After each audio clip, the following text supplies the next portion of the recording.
también de forma vivencial y también de forma, hemos dicho de forma oral y después de forma vivencial. Oral. Es decir, Jesús empieza a sanar enfermos, Jesús empieza a perdonar pecados, Jesús instituye la última cena, Jesús muere en una cruz, Jesús hace que el viento calme. Entonces son acciones de Jesús, acciones milagrosas, acciones sagradas, pero también tiene una predicación. Entonces Jesús se revela y Jesús revela al Padre. Lo que importa de Jesús es que revela un mensaje de Dios. Jesús es la palabra de Dios, se está revelando la palabra de Dios. Entonces Jesús se revela con palabras y con acciones. Y las acciones pueden ser litúrgicas o sagradas, que después las veremos como sagradas, y acciones milagrosas, como es el expulsar demonios, el dar salud a los enfermos. A todo esto se le va a llamar que Jesús da una revelación, es decir, está dando una nueva tradición. Y aquí es una palabra que ustedes tienen que ir conociendo, perdón, cada día más, sobre la sagrada tradición. Jesús se manifiesta e instituye una nueva tradición. Ya existía una tradición antes de Jesús. Jesús pertenece al pueblo judío, a una cultura hebrea, lo que llamamos Antiguo Testamento. Y en el Antiguo Testamento ya tenían una tradición. Incluso vemos que esa tradición es transmitir un mensaje. Recuerden ustedes en Deuteronomio, en un libro del Antiguo Testamento, cómo está el mandato, el decreto. Transmitirás de generación en generación este mensaje. Se lo dirás, se lo repetirás a tus hijos, estando en casa, yendo de camino, acostado y levantado. De generación en generación le dirás a tus hijos las maravillas que el Señor ha hecho. Esto es una tradición. Tradición es transmitir un mensaje.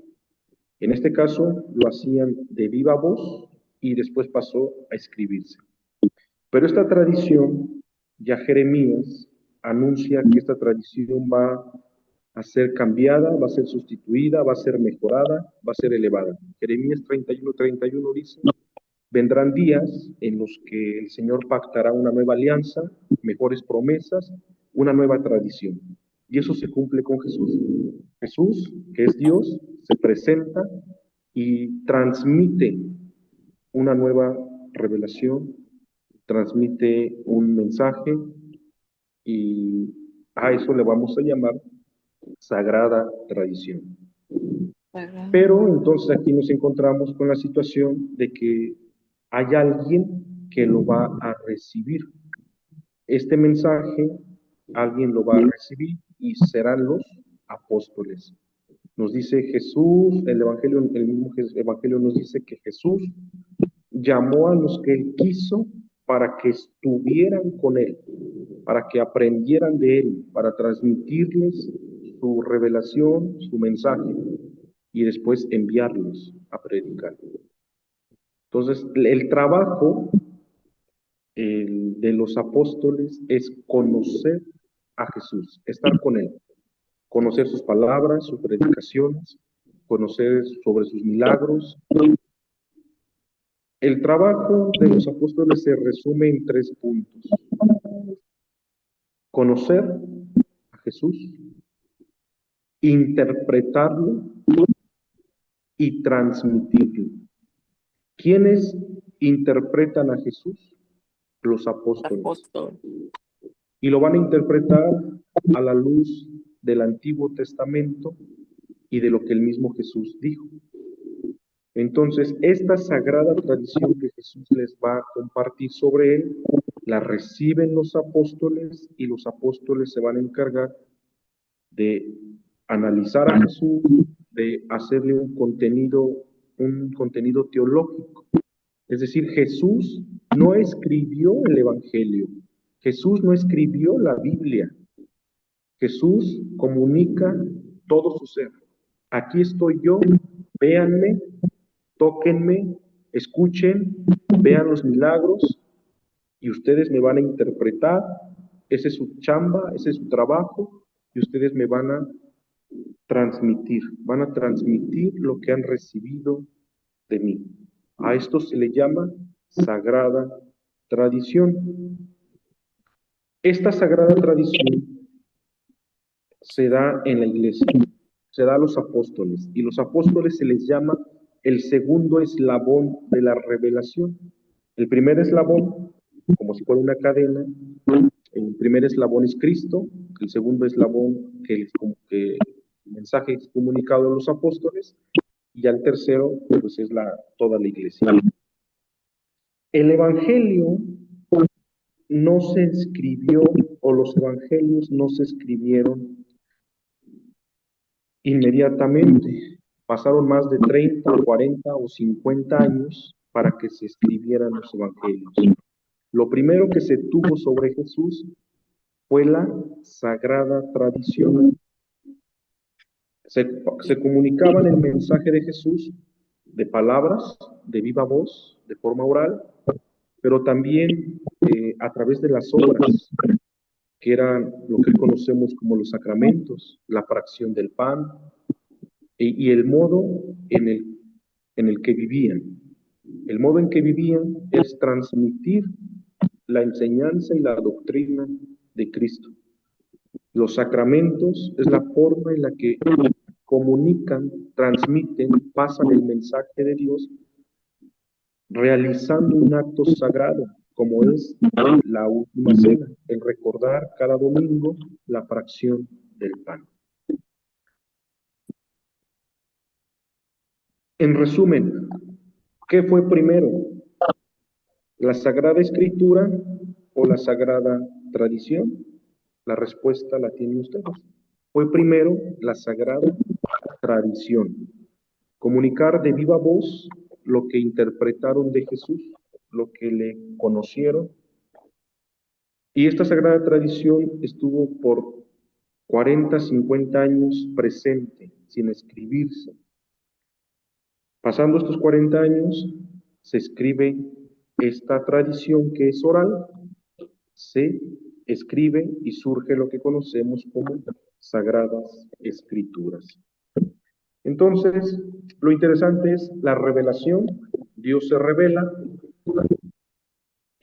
transmite un mensaje, y este mensaje es recibido por los apóstoles, que lo van a interpretar y lo van a explicar, lo van a transmitir. Y esto es la Sagrada Tradición. Encontramos unos textos que nos dicen o nos hablan acerca de ello. Vayan y hagan que todos los pueblos sean mis discípulos, bautícenlos en el nombre del Padre, del Hijo y del Espíritu Santo, y enséñenles a cumplir lo que yo les he encomendado. Vayan por todo el mundo y proclamen la buena nueva de la creación. Y así Jesús les envía a que comuniquen, transmitan lo que Él ha revelado en su persona, con sus obras, con sus palabras. Esto también es una cita bíblica, ¿no? Lo que le hemos visto hacer, lo que le hemos oído, es lo que les hemos transmitido. ¿Qué dice? Bueno, en esta clase vamos a tomar algunos aspectos de la Dei Verbo, o Verbum, Dei Verbum, desde el número 7 hasta el número 10, más o menos, que nos hablan de este documento. ¿Qué es la Dei Verbum? Es un documento de la Iglesia que aclara y explica cómo tiene que entenderse la palabra de Dios. Hoy o mejor dicho, hoy conocemos algunas ciencias bíblicas, pero son actuales. Hace 100 años no se estudiaba la Biblia como hoy la estudiamos. Fueron los hermanos separados, los que a veces llamamos como protestantes o de algunas sectas, los que empezaron con el estudio un poquito más riguroso y científico de la Biblia. Ante este fenómeno, la iglesia pues está desconcertada. Uno de los primeros eventos que desconcertó a la iglesia fue que los protestantes, los hermanos separados, los no católicos, empezaron a estudiar el libro de Isaías y se dieron cuenta que cuenta la historia de ¿Por qué? 3 siglos. ¿Porque está español? Es la historia de 3 siglos y entonces empiezan a decir, ¿cómo es que una persona pudo ¿Pero haber por qué el escrito? internet será o qué? ¿Cómo es que pudo escribir una Oh, persona vivir durante 300 años?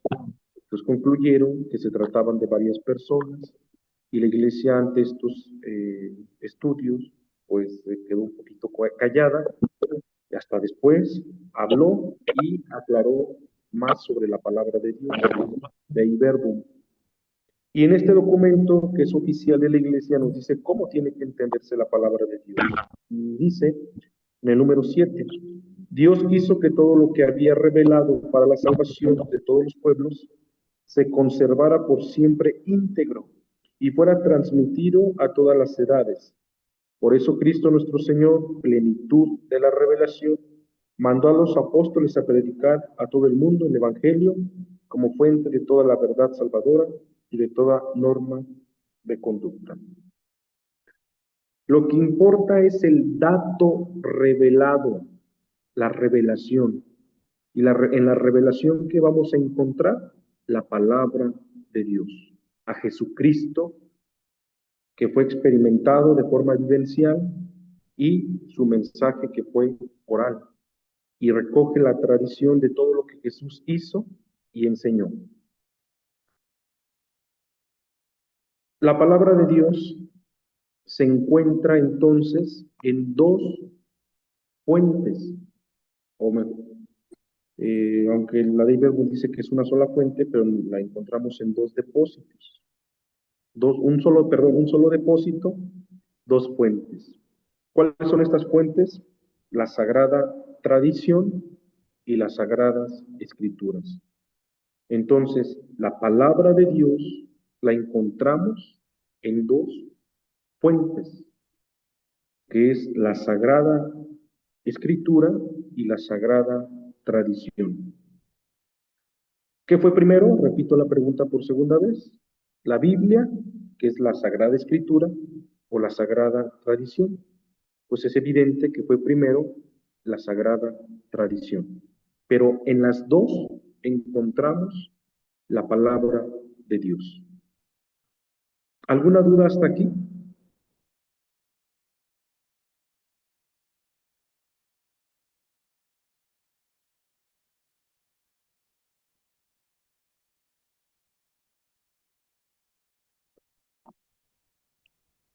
¿hello? ¿Me bien? Oh, sí. ¿Sí me puede ¿Me oír? bien? Sí, claro. Lo primero es la Sagrada Tradición, fue el primero, ¿verdad? Y luego, Sí, y luego después la Sagrada Escritura, que es la Biblia. Que así es. son los 2 fuentes, ¿no? Y ambas contienen la palabra de Dios. Ok, ya, ok, gracias. Eso es. Ya. ¿Qué es lo que transmitía la Sagrada Tradición? Los dichos de Jesús, las acciones más importantes de Jesús y la forma en la que los apóstoles lo interpretaron. Eh, Juan 21-25 nos dice, Jesús hizo muchas cosas. Si se escribiera una por una, creo que no habría lugar en el mundo para tantos libros. ¿Qué fue primero? ¿La Biblia o la Eucaristía? La cena del Señor.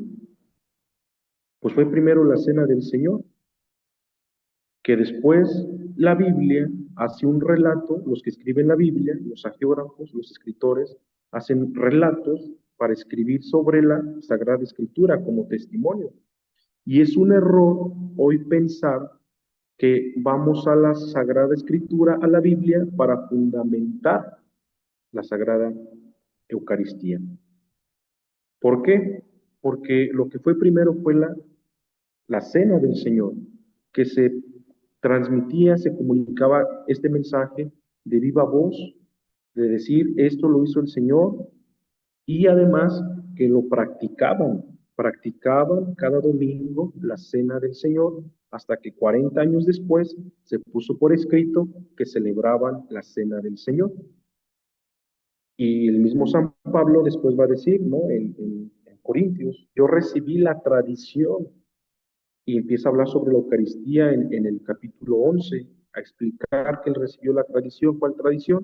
De celebrar la cena del Señor. Pero son testimonios de lo que vivían. El Evangelio propio de Lucas, el capítulo 24, es un capítulo eucarístico que nos habla de la Eucaristía, pero no es de que justifique a la Eucaristía. Vamos a ver el Evangelio de Lucas capítulo 24 para justificar que la iglesia celebrara la Eucaristía. No, es al revés. El Evangelio se escribió para dar testimonio de la Eucaristía de forma escrita. Ustedes en algún momento vamos a ver este Evangelio de Lucas y se darán cuenta que tiene dos partes. Los discípulos de Maús es un texto, un capítulo eucarístico de la Sagrada Eucaristía, de lo que hoy llamamos misa. La misa actualmente decimos tiene dos partes, liturgia de la palabra y liturgia eucarística del pan. Y eso es lo que se da en este capítulo 24. Jesús primero les explica las escrituras, y su corazón, dice, por eso sentíamos que nuestro corazón ardía. Y en este mismo capítulo dice que lo invitan a su casa y Jesús hace la fracción del pan, lo que conocemos como la cena del Señor, y en ese momento se le abrieron los ojos y reconocieron que era Jesús al fraccionar, al partir el pan. Jesús primero los alimenta, los instruye con la palabra y después los alimenta con el cuerpo. Esto no es nuevo, no es que nosotros querramos interpretar la Eucaristía con el Evangelio de Lucas 24, sino al revés. El Evangelio de Lucas escribe y explica lo que la comunidad cristiana celebraba desde el origen. Todo lo que han aprendido o recibido, oído de mí, todo lo que me han visto hacer, háganlo, pónganlo en práctica. Filipenses 4:9. Esto es justificación de la tradición con la Biblia. Fíjense bien, no dice San Pablo, hagan solamente lo que escribí. San Pablo habla de un sentido más amplio, refiriéndose a todo lo que transmitió. Y dice segunda Timoteo 2:2, lo que aprendiste de mí, confirmado por muchos testigos, confíalo a hombres que merezcan confianza, capaces de instruir a otros. O segunda de Tesalonicenses 2:5, hermanos, manténganse firmes y conserven las tradiciones que han aprendido de nosotros de viva voz o por escrito. Segunda de Tesalonicenses, capítulo 2, versículo del 5 al 15, encontramos esto. Manténganse firmes y conserven las tradiciones que han aprendido de nosotros de forma vivencial, de viva voz o por escrito. Entonces ahí encontramos la palabra de Dios. Es muy diferente la sagrada tradición a las tradiciones. En México encontramos tradiciones como el Día de Muertos, como el poner ofrendas, como el árbol de Navidad. Encontramos otras tradiciones como quemar castillos con lucecitas, fuegos artificiales. A eso no se refiere con la tradición. Esos son tradiciones del mundo, tradiciones, una mezcla entre cada cultura.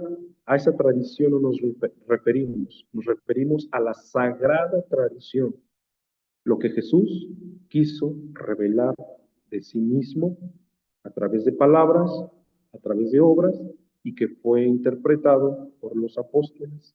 Eso es la sagrada tradición, el transmitir el mensaje de Dios. La homilía el discurso, la reflexión que un sacerdote da en misa es considerada, hay una lista para decir qué es la sagrada tradición y en dónde la encontramos. Y uno de ellos es, por ejemplo, la homilía. La homilía es palabra de Dios, porque está comunicando de forma oral lo que Jesús enseñó. Las imágenes, hay algunas imágenes que son consideradas palabra de Dios, como por ejemplo, si vemos a un Cristo, la imagen de un Cristo crucificado, ahí podemos encontrar la palabra de Dios. Sí, ahí encontramos el mensaje de Dios y que también lo encontramos en las Sagradas Escrituras. San Juan nos dice, porque tanto amó Dios al mundo que le entregó a su Hijo único para que todo el que crea en él tenga vida eterna. Y cuando vemos a un Cristo crucificado, una imagen de Cristo crucificado, ahí lo que importa es el mensaje, el dato revelado. La imagen nos está comunicando que Dios le entregó a su Hijo único al mundo en rescate de su vida, por amor, derramando la última sangre por ellos. ¿Esto contradice a la Sagrada Escritura, a la Biblia? No, es el mismo mensaje y por lo tanto esta imagen se le da el título de palabra de Dios, porque es parte de la sagrada tradición, de la forma en la que la Iglesia transmite el mensaje de Cristo, el mensaje del Evangelio, el mensaje de la revelación. ¿Se entendió este punto?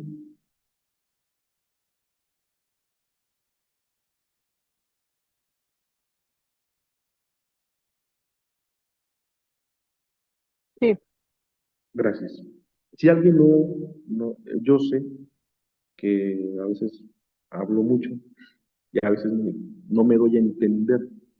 También, si ocurre eso, me dicen y puedo explicar quizás de una manera un poco más profunda o más elevada, si es que si es que ocupo un lenguaje muy bajo o muy sencillo, pues quizás podría decir las cosas con términos más técnicos o al revés, si estoy utilizando algunos términos técnicos, me pueden decir esto no se debe entender y con gusto puedo intentar explicarlo de otra forma.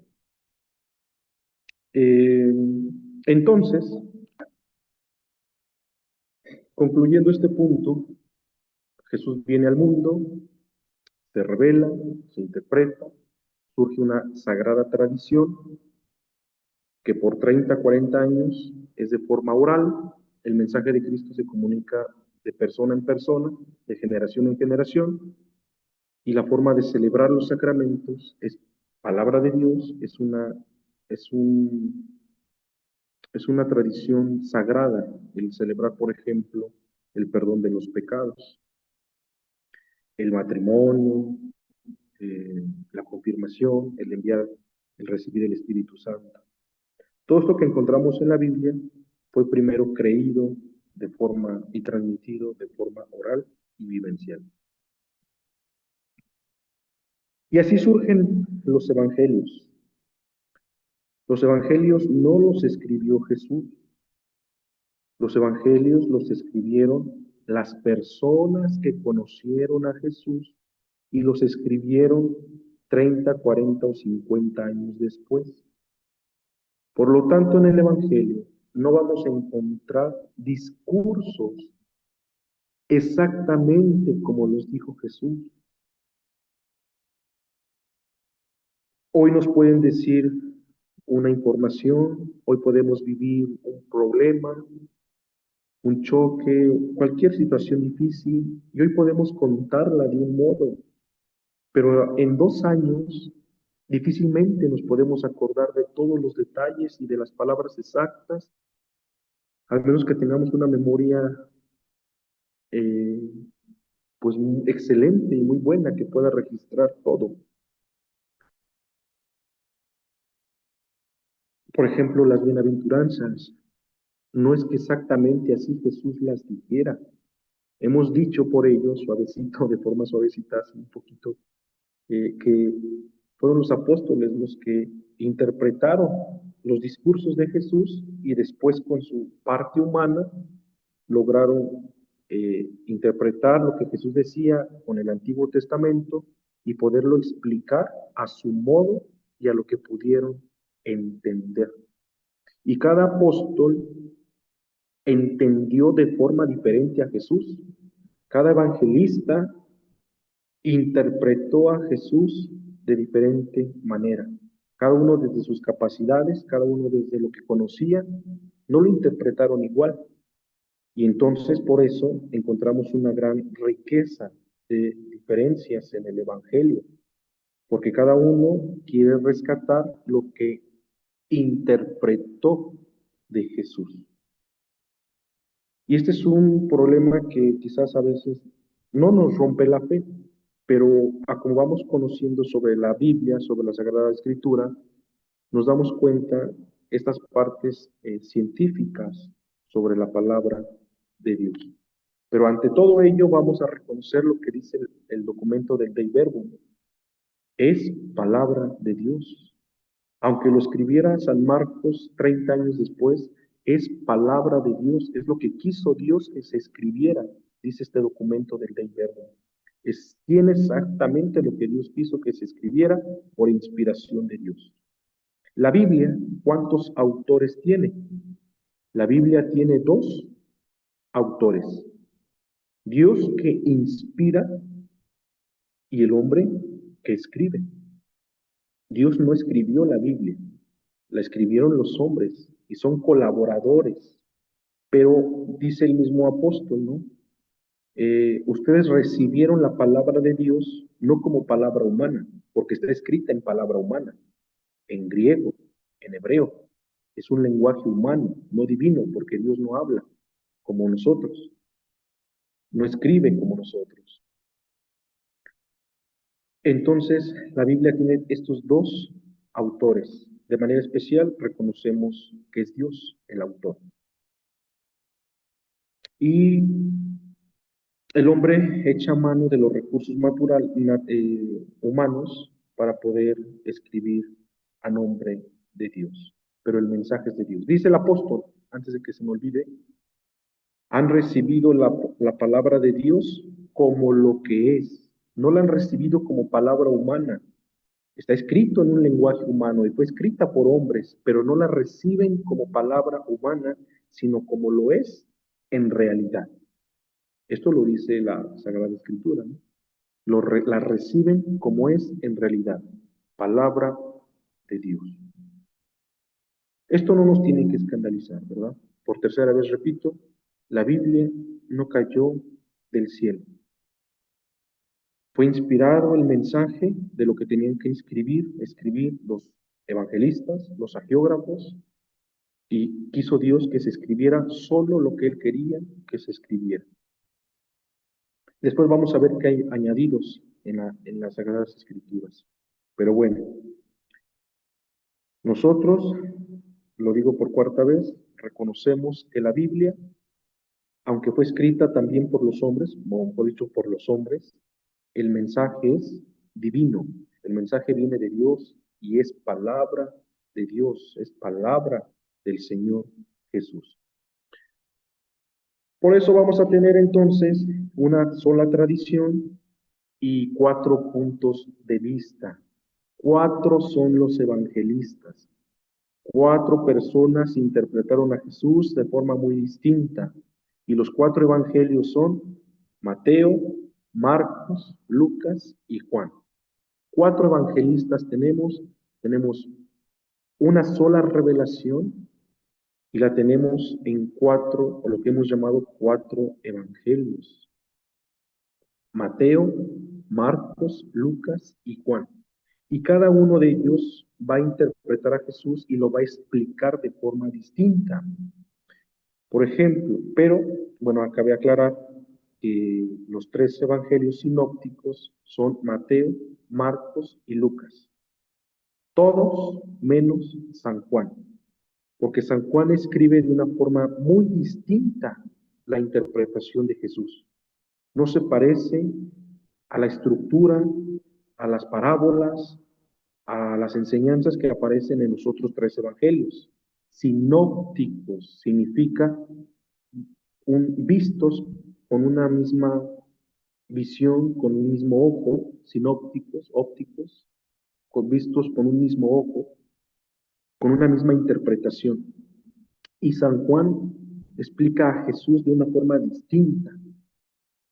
Y por eso se le llama evangelios sinópticos. Los tres evangelios se parecen, no son iguales, cambian detalles, personajes y muchas cosas, pero tienen una estructura muy parecida, a diferencia de San Juan, que comienza diciendo que Jesús es Dios.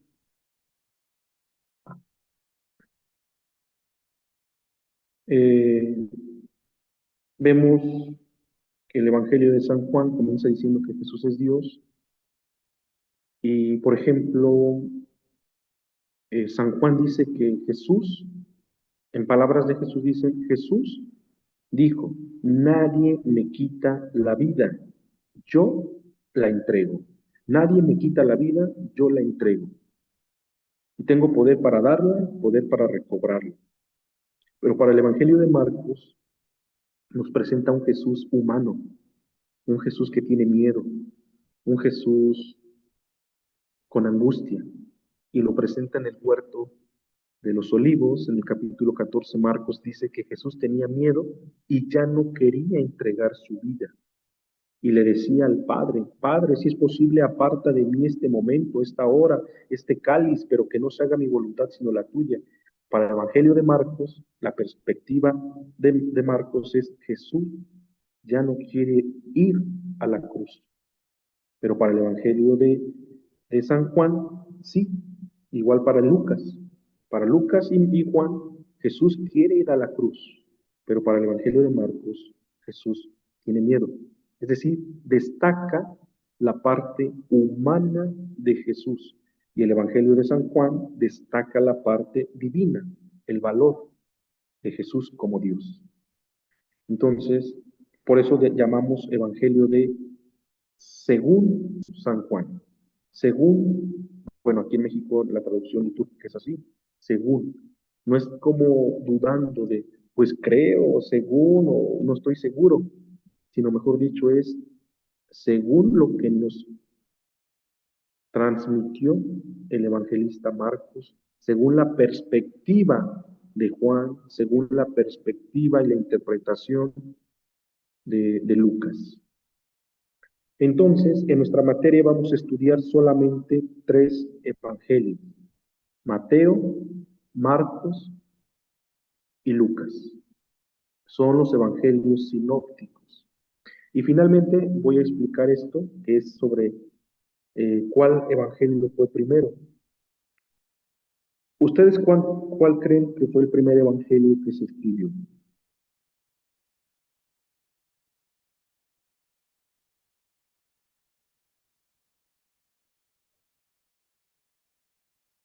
Bueno, comentando un poquito, el primer evangelio que se cree, no se tiene la certeza, pero todo apunta que el primer evangelio que se escribió, según los estudiosos de la Biblia, fue el evangelio de Marcos. Marcos se cree que fue un discípulo de San Pedro. Y cuando se murió San Pedro, en el año 64, es decir, Jesús, creemos que, según la tradición, que murió como a los 30, en el año 30, el año 30 o 33, pasaron 30 años, Pedro muere, entonces Pedro muere y la comunidad lo extraña la predicación de Pedro, extraña la tradición, extraña lo que Pedro les contaba sobre Jesús, y entonces se cree que como que le dijeran a Marcos, oye Marcos, tú que eras el secretario, el que acompañaba siempre a Pedro, y que siempre lo acompañabas para todos lados, ¿nos puedes poner por escrito? ¿Nos puedes dar este testimonio de las aventuras que nos contaba Pedro y la forma en la que nos habla de Jesús? ¿Lo puedes escribir? Y pareciera que así más o menos es como surgió el Evangelio de Marcos, que también algunos llaman Evangelio de Pedro, porque realmente Marcos va a contar lo que le escuchó a San Pedro. San Pedro que conoció a Jesús. Y ahí ya es el tercer eslabón. Pero bueno, así es como Marcos escribe el primer evangelio con 16 capítulos de una forma muy eh, concreta, muy breve, muy sencilla. Es el evangelio más chiquito, pero se escribió como si fuera un catecismo, para no olvidar lo que Pedro contaba sobre Jesús. Eso es una teoría y como que es la más aceptada. Lo que los biblistas proponen es que más o menos así pudo haber ocurrido. Entonces, Marcos escribe para los discípulos de Pedro, es decir, para una comunidad romana, porque fue donde más realizó su apostolado San Pedro, en Roma, y entonces así empiezan a escribir el Evangelio. Y después de este año 65, 60, de los años 65 en adelante, se cree que empezaron a escribirse los Evangelios, primero el Evangelio de Marcos y después el Evangelio de Lucas y Mateo. Se cree que hay una tradición perdida, un escrito perdido. Y a esto en alemán se le llama Quelle, una fuente, se dice. Y entonces, como inicia con la letra Q, QL, así como lo escribimos en español, le llaman fuente Q. Esta fuente Q, ¿sabemos dónde está? No sabemos dónde está, pero se cree que existe una fuente Q, es decir, una tradición oral, una tradición que se escribió, un escrito, un evangelio sobre Jesús, pero que está perdido, porque se necesitaba como que un fundamento, algo que sosteniera los otros dos evangelios, Mateo y Lucas. Y se cree que Marcos también pudo haber echado mano de esta fuente que ya existía para poder escribir un poquito sobre su evangelio que hoy conocemos como Marcos. Después se cree que Lucas, Mateo, toman el Evangelio de Marcos y lo explican a su modo, toman esta estructura del Evangelio de Marcos y hacen sus evangelios más largos. Le añaden cosas, le quitan un poquito a veces de cosas y dicen, el Evangelio de Mateo, el Evangelio de Lucas, tomaron por base el Evangelio de Marcos y la fuente Q. La fuente Q es como una tradición escrita que creen que se encuentra perdida. ¿Cuál es el fundamento para creer que no solamente se tomó por base el Evangelio de Marcos? Porque los otros dos evangelios dicen cosas que Marco no dijo. Y entonces dicen, ¿de dónde lo sacaron? Pues tuvo que haber existido otra fuente donde estos evangelistas consultaron para poder escribir su propio evangelio. ¿Qué son los evangelios? Es la interpretación de Jesús hecha por diferentes personas, inspirados por Dios, y escribieron solo lo que Dios quiso y pusieron por escrito la sagrada tradición. Lo que Jesús predicó, lo que Jesús decía con sus palabras, lo que Jesús enseñaba con su modo de ser y lo que Jesús hacía, la fracción del pan, perdonar los pecados, hacer milagros, que es la sagrada tradición.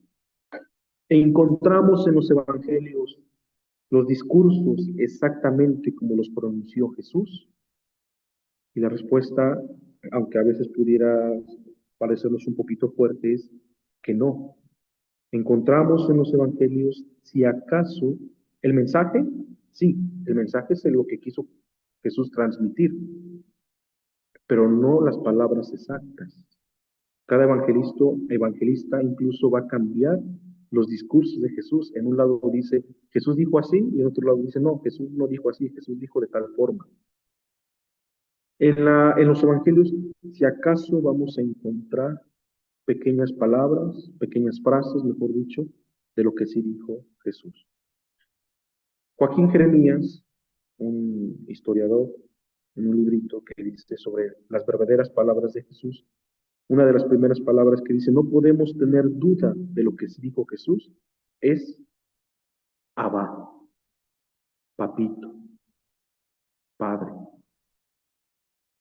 Y algunos otros dichos que después veremos con calma. Nosotros, por ejemplo, en México tenemos mucho esto de camarón que se duerme, se lo lleva la corriente. Hay frases comunes y esas frases pueden ser las que la gente sí recuerda que dijo Jesús, como amen a sus enemigos. Probablemente esta frase sí la dijo Jesús. Ustedes mismos recuerden a un ser querido y recordarán que tienen unas frases que están en su memoria de ustedes, que no pueden olvidar la forma en la que su abuelo, su mamá, su papá decían pequeñas frases. Eso es lo que perdura, eso es lo que permanece. Encontramos en el Evangelio la palabra de Dios, pero no encontramos las palabras o los discursos exactos y completos de Jesús, sino mejor dicho, lo que los apóstoles interpretaron de Jesús, lo que Dios quiso que interpretaran, lo que Dios quiso que escribieran, que es la inspiración. Y de esta forma, los evangelios nos transmiten, nos comunican lo que Jesús hizo y algo de lo que Jesús enseñó y la forma en la que vivió. Hoy existe la sagrada tradición, sí, existe la sagrada tradición. Los sacramentos pertenecen a la sagrada tradición que han ido evolucionando la forma en la que se celebran. Eh, a veces no encontramos más cosas de los sacramentos en la Biblia, pero es precisamente la forma en la que lo hemos celebrado, es la sagrada tradición, la forma en la que lo hemos hecho de generación en generación.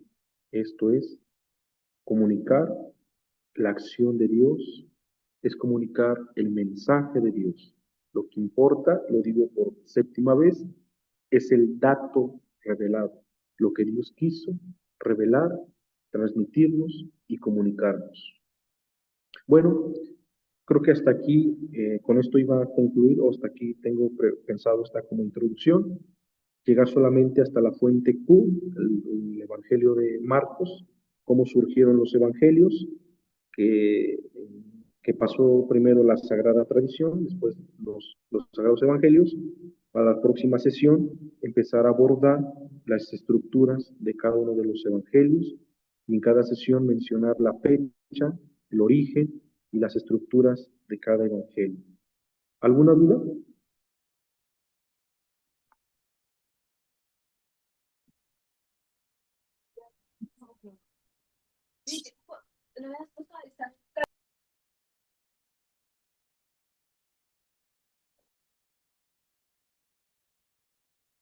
No sé si me di a entender, si fue un poquito Sí, claro o los confundí. no, vamos bien. A veces repito un poquito las cosas, me No, pero así acostumbré. estuvo bien. Ok, bueno, entonces, si pueden checar el documento, espero, yo sé que probablemente ya lo conocen, ya lo leyeron, pero de tarea podían leer este documento, que son muy chiquitos, los números, Dei Verbum, Dei Verbum, del número 7 al número 10, que van a si pueden leerlo todo, adelante. Pero de preferencia estos números que explican, o es la doctrina oficial de la Iglesia, sobre lo que les acabo de mencionar. Del 7 al 10 dijo, ¿verdad? Del 7 al 10,